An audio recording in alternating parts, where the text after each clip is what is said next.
Hey everybody, this is your e-learning day for Social Studies 8 for November 30th, and what we're going to do is we're going to talk about the aftermath of the American Revolution and what some of the consequences and the outcomes of the revolution were. So we've got a little bit of lecture, I think maybe like 7 or 8 slides. I'd like to get through it pretty quickly, and then we're going to look at a map of North America prior to the Revolution, North America after the Revolution, and you'll have a quiz that you'll need to take over this video to make sure that you watched it, basically. So let's go ahead and get into this. We're going to have a peace conference at Paris. We're going to end up signing the Treaty of Paris in 1783. We'll get to that in a minute. But after the war, a lot of your British citizens are incredibly tired of war. They're very weary of war, not just with the colonists, but just in general. And what this is going to do is it's going to cause the British public to really just want to put as quick an end to this whole thing as possible. Britain has lost wars in India, also the West Indies, obviously in North America. Lord North, who was King George's yes man, his ministry collapses in March of 1782, which causes a brief pause in George III's personal rule, and a ministry that is much more favorable to the Americans is what replaces it in a sort of brief time period where we're going to be negotiating this peace treaty. You see the names of the 3 negotiators there, Franklin, Adams, and Jay. They gathered together at Paris. Now, they are instructed by the Continental Congress to not make any unilateral peace agreement with anybody without consulting the French, basically without the approval of the French. They're not going to follow that. They're going to basically look for any peace deal, any immediate peace deal that they can get, because they know that basically Congress is just pandering to the French Foreign Office that is here in the colonies after the war. So they kind of give that directive, they give that order because they're basically told to. These 3 guys, Franklin, Adams, and Jay, they assume that, and so they know that we're going to get whatever peace deal we can get. France is really in an awkward position. They had sort of brought Spain into the war at the very end. Spain wants that big trans-Allegheny region, basically the Ohio River Valley extended south. They want all of that.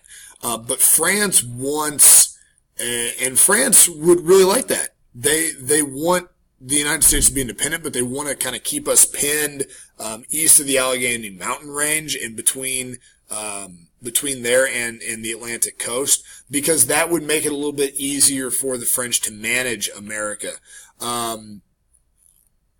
Plus, they kind of want their money's worth. They put a lot of money, a lot of resources, and a lot of manpower into helping us win this war, and so they also are wanting something along these lines because they want their money's worth for what they put into this. Now, Jay especially is really unwilling to play any type of games with the French, and he actually makes back channel communication with the British, and they sign a preliminary treaty in 1782.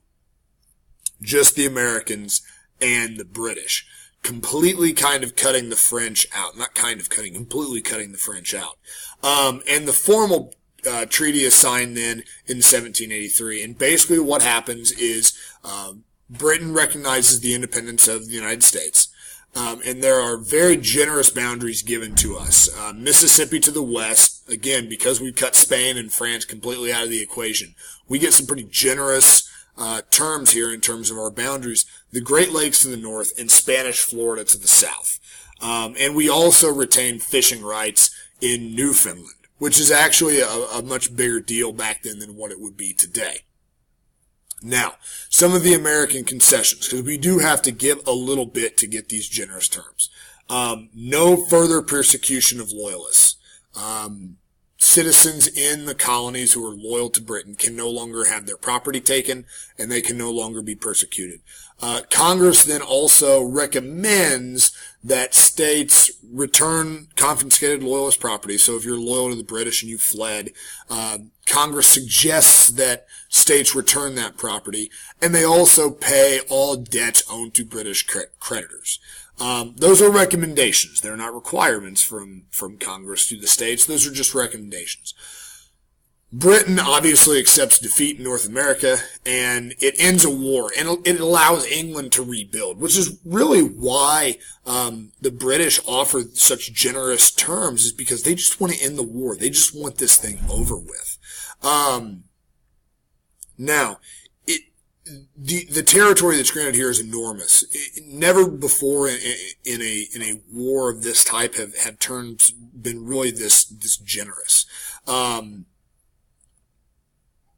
We had made a separate peace, cutting the French out, and they do not like this. This is going to sort of put a thorn in the side of the French for years to come, that we're going to see play out here when we come back from the break on even into the Napoleon regime. Of course, France is going to go through the French Revolution, so they've got much bigger fish to fry. But we're really the only ones to gain anything out of this war. We sort of begin our new nation, and we have some legitimacy, even though the British aren't going to play nice for the first few years. But we've got a pretty good foothold to start with. And to sort of give you the scale of this foothold, I'm going to bring up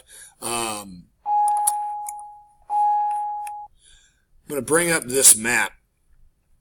Here you have the pre-war boundaries prior to in 1754. So this is prior to the Revolution, and this is even prior to the French and Indian War. And now you have the post-war. I'm sorry, this is the wrong map. This here on the right is your post French and Indian War boundaries. So you can see Britain had gained quite a bit of land. The French were completely cut out, which we talked about with the French and Indian War. The French were not terribly happy about. This is actually a really good map of North America after the Revolution. As you can see, the United States has gained quite a lot of land. The British still control Canada. The French, you'll notice, are still conspicuously missing from this map. They get completely cut out of the deal. So, make sure you take the quiz.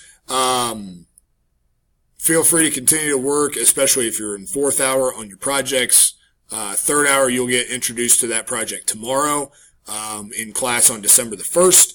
And I hope you guys have a great e-learning day.